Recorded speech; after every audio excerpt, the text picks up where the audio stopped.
So the Scirocco is due another service. We've hit the 8,000 mile mark. To be honest, I think I'm near a 9, maybe 10, because we're running a bit late because I went on holiday. But you know, we can't just service it because that's just boring. So I've got some bits and pieces which are like billet engine dress up, but also they're kind of functional.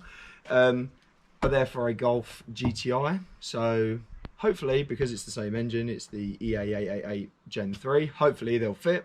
I'm going to bring you along for the ride. So let's get to it.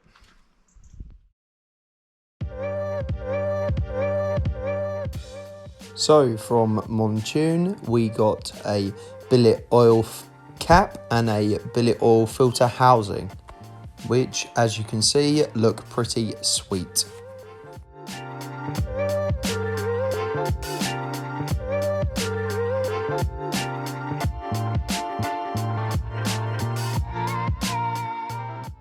So as my driveway is on a slight hill, I always take a dipstick reading beforehand so that I know at the angle that it's pivoting at, I know what level I should be expecting when I fill it back up.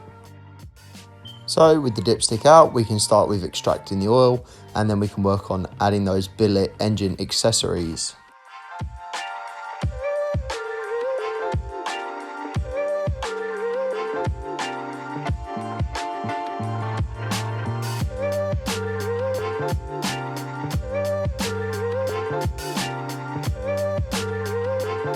That ponding, take that off. Hopefully we never need this ever again, but you know, you never know. We'll be keeping it to hand just in case that one doesn't fit. Just try that off. So put that down there, and then we're going to attack the oil filter housing. So you're going to get your socket set and crack off the oil filter housing until it's loose, and then let it sit there for a couple minutes while the oil drains out of it so you don't create a mess.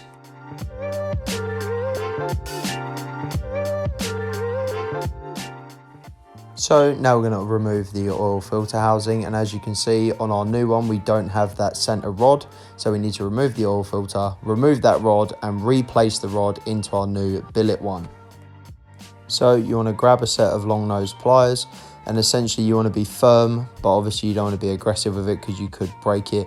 I found that pivoting off of the outside of the oil filter housing and pushing it slightly to the side rather than pulling it up meant that you could click it, and then as you can see here, you can do the rest with your hand once it's already half clicked out. Here's a quick side-by-side comparison of the original and then obviously our new billet one.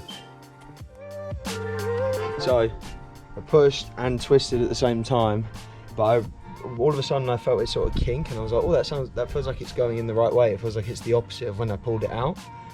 Pushed it a bit harder, and I do mean harder, and solid as a rock. So now we just need to get the new oil filter in, and it already came with the new O-ring, so we don't even have to replace that, so we'll have a spare.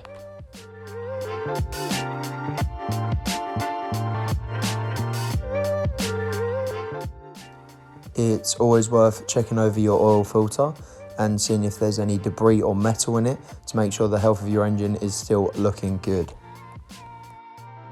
So the oil filter housing goes on exactly like the stock one, but unfortunately if you do it up completely tight, like obviously you'll see in a second, the Mountune does not face completely straight, so maybe it's got slightly different length threads to a Golf GTI, but not sure on that. Maybe I'm just doing something wrong. If I am, please leave a comment down below because this is going to annoy the hell out of me.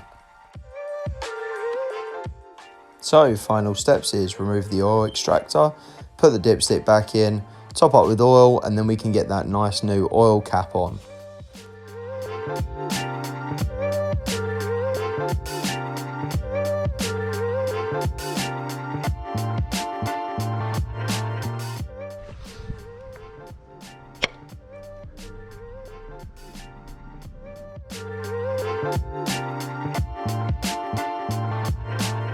New filter housing on, new oil cap on.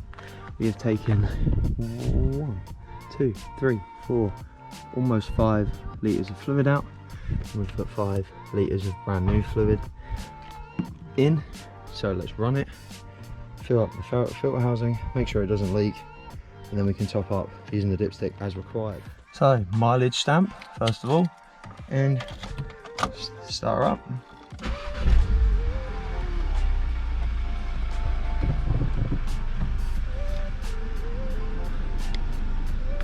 And then you need to get rid of those sodding things because of how annoying they are.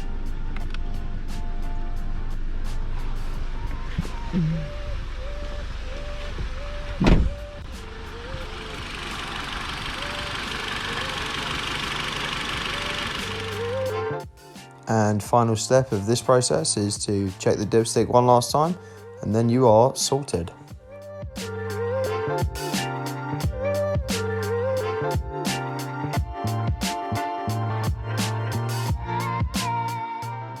And here's a quick shot to appreciate our Billet engine components. And that concludes today's episode, guys. So as you can see, it all fits, which is pretty sweet. It was kind of what I was hoping for. However, obviously maybe the thread pattern's slightly different on the actual Golf, because obviously the Mountune is facing the wrong way, which is very annoying. But can't fault it, it works, and it should make servicing it a lot easier in the future, which is pretty sweet. So can't complain on that department, and they do look pretty cool. Everyone must agree, billet engine parts are always going to look cooler than plastic ones. So we do have some big things coming up for this car, so ding the bell so you don't miss an upload. And this is the NOTaR series, so I hope you enjoyed the episode. Leave a comment down below if you did, and I will see you in the next episode. Cheers, guys.